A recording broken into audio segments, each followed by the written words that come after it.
মই ক'লো আপোনাৰ সাহসে নাই কোৰ্টত গৈ কথা কোৱা আপুনি সাহসে ডকুমেন্ট খিনি দি দিয়ক কোৰ্টত মই কৈছিলো কি ডকুমেন্ট খিনি কোৰ্টত দি দিয়ক মই কোৰ্টত মই কি ক'ব কোৰ্টত আপুনি ইয়াত আলোচনাই কৰিব নোৱাৰে আপুনি লেজিসলেটৰ মাননীয় মহোদয় বিধানসভাত সমুখ সমৰত মুখ্যমন্ত্ৰী অখিল গগৈ শৰ্মা আয়োগৰ প্ৰতিবেদনত নাম আছে অখিল গগৈৰ নাই কিয় মুখ্যমন্ত্ৰীৰ এপিএছচি কেলেংকাৰীত জড়িতৰ অভিযোগ খণ্ডন কৰি বিধানসভাত যুক্তি মুখ্যমন্ত্ৰীৰ তেতিয়া মই বিসম্বাদী কংগ্ৰেছী আছিলো তাৰমানে বিসম্বাদী কংগ্ৰেছ বিধায়ক এজনে লিষ্ট দিব পাৰে এইটো ভগৱানে বিচাৰ কৰিব বিপ্লৱ শৰ্মা কমিটিত মোৰ নাম নাই আপোনাৰ নাম আছে বিধানসভাত অখিল গগৈক ব্যক্তিগত আক্ৰমণতো নামিল মুখ্যমন্ত্ৰী যেতিয়া কোনেও একো কৰিব নোৱাৰে যেতিয়া এজন মতা মানুহ খুব দুৰ্বল হয় তেতিয়া তেওঁ মাইকী মানুহক আক্ৰমণ কৰিব আৰম্ভ কৰে আপোনাৰ মই যদি কওঁ আপোনাৰ পৰিবাৰে বিবৰা কলেজত কেনেকে চাকৰি পাইছিল মইতো আজিলৈকে কোৱা নাই বৃহস্পতিবাৰেও শৰ্মা আয়োগৰ প্ৰতিবেদনক লৈ উত্তাল বিধানসভা প্ৰতিবেদন সন্দৰ্ভত সমুখ সমৰত মুখ্যমন্ত্ৰী অখিল গগৈ এইটো ভগৱানে বিচাৰ কৰিব বিপ্লৱ শৰ্মা কমিটিত মোৰ নাম নাই আপোনাৰ নাম আছে মাননীয় অধ্যক্ষ মহোদয় মই এই লিষ্টখন আপুনি এপিএসসি লিষ্টখন আপুনি দিয়ে আপোনাৰ নাম নাই শৰ্মা আয়োগৰ প্ৰতিবেদনক লৈ ৰাজনীতিৰ অভিযোগ বিজেপিৰ বিৰুদ্ধে শৰ্মা আয়োগৰ প্ৰতিবেদনক লৈ কি কৰিছে বিৰোধীয়ে শেষ হোৱা নাই শৰ্মা আয়োগৰ প্ৰতিবেদনক লৈ বিতৰ্ক উত্তেজনাৰ বিধানসভা অধিৱেশনৰ তৃতীয় দিনাও সদনৰ ভিতৰ বাহিৰ উত্তাল হ'ল ন্যায়াধীশ বিপ্লৱ কুমাৰ শৰ্মা আয়োগৰ প্ৰতিবেদনক লৈ বৃহস্পতিবাৰে প্ৰতিবেদনক লৈ এক প্ৰকাৰে সমুখ সমৰত নামিল মুখ্যমন্ত্ৰী হিমন্ত বিশ্ব শৰ্মা আৰু বিধায়ক অখিল গগৈ সদনত অখিল গগৈক আক্ৰমণ কৰি মুখ্যমন্ত্ৰীৰ দাবী আয়োগৰ প্ৰতিবেদনত নাম নাই হিমন্ত বিশ্ব শৰ্মাৰ নাম আছে অখিল গগৈৰ কোনে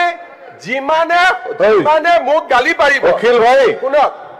অখিল গগৈ ডাঙৰীয়া এইটো ভগৱানে বিচাৰ কৰিব বিপ্লৱ শৰ্মা কমিটিত মোৰ নাম নাই আপোনাৰ নাম আছে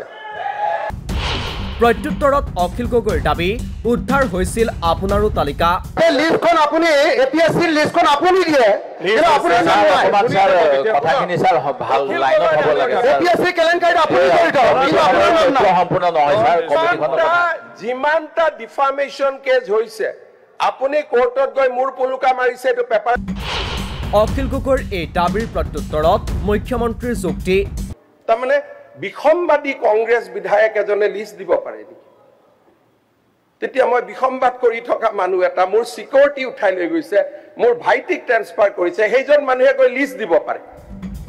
এইদৰে এপিএছচি কেলেংকাৰীকে আদি কৰি কেইবাটাও প্ৰসংগত বৃহস্পতিবাৰে বিধানসভাত পৰস্পৰৰ বিৰুদ্ধে আক্ৰমণাত্মক হ'ল মুখ্যমন্ত্ৰী হিমন্ত বিশ্ব শৰ্মা আৰু বিধায়ক অখিল গগৈ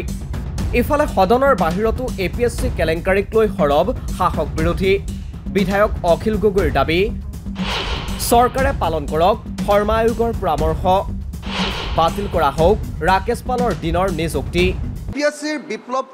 বিপ্লৱ কুমাৰ শৰ্মাৰ যি প্ৰতিবেদন সেই প্ৰতিবেদনৰ দুটা মূল ৰিকমেণ্ডেশ্যনছ এই দুটা কাৰ্যকৰী কৰাৰ ব্যৱস্থা কৰিব লাগে ৰাকেশ পালৰ দিনত হোৱা এপইণ্টমেণ্ট CCE 2013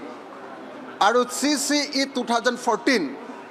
আৰু অন্যান্য যিবিলাক নিয়োগ সেই নিয়োগবিলাক সামগ্ৰিকভাৱে বাতিল কৰাৰ ব্যৱস্থা গ্ৰহণ কৰিব লাগে বিৰোধী দলপতি দেৱব্ৰত শইকীয়াও সোচ্চাৰ প্ৰতিবেদনক লৈ প্ৰতিবেদন সন্দৰ্ভত দেৱব্ৰত শইকীয়াৰ দাবী এখন 23 চনৰ ৰিপৰ্ট 23 চনত দিব লাগিছিল বিধানসভাত আলোচনা হ'ব লাগিছিল আৰু এতিয়া এই চৰকাৰ দিনতে দুখীসকলক শাস্তি দিয়া দেখা পালো হয় কিন্তু তেওঁলোকে তো প্ৰমোশন দি গৈ আছে মেডেল দি আছে সেই গতিকে কোনে ৰখনাম এখন দিছে শ্বেতপত্ৰখন নিশ্চিতভাৱে চৰকাৰে প্ৰকাশ কৰা উচিত আৰু তাত বহুত কথা ওলাইছে কোনোবা পৰিয়ালৰ প্ৰতি বছৰে পায় আৰু এটা পৰিয়ালৰ 9 জনে একেবাৰতে পায় এইবিলাক তো তাত নাইয়েই সেই গতিকে আমি জানো মুকুল শইকীয়াৰ এখন কিতাপ আপুনি দেখিছে চাগে মুকুল শইকীয়াই লিখিছে যে তেওঁ এপিএছচি তদন্ত কৰি আছিল এখন নিৰ্দিষ্ট হোটেললৈ নি পেলাই তেওঁক দম দিয়া হৈছিল দম বুলিয়ে কৈছোঁ আৰু ইফালে শৰ্মা আয়োগৰ প্ৰতিবেদনক লৈ বিজেপিয়ে ৰাজনীতি কৰাৰ অভিযোগ বিধায়ক মনোৰঞ্জন তালুকদাৰৰ বিপ্লৱ শৰ্মাৰ প্ৰতিবেদনক লৈ পেলাই ভাৰতীয় জনতা পাৰ্টীয়ে এটা লজ্জাজনক অৱস্থালৈকে ডিছকাশ্যনটো নিব বিচাৰিছে।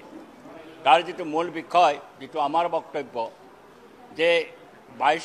চনৰ যেতিয়া এই প্ৰতিবেদন দাখিল কৰাৰ কাৰণে চৰকাৰক আহ্বান জনাইছিল বিপ্লৱ শৰ্মা আয়োগে, চৰকাৰে প্ৰতিবেদনখন গ্ৰহণ কৰা নাছিল। তেওঁলোকে 2 মে তাৰিখে এই প্ৰতিবেদন গ্ৰহণ কৰিছে, কিন্তু তাৰ আগে আগে 1 মে তাৰিখেই এই চৰকাৰে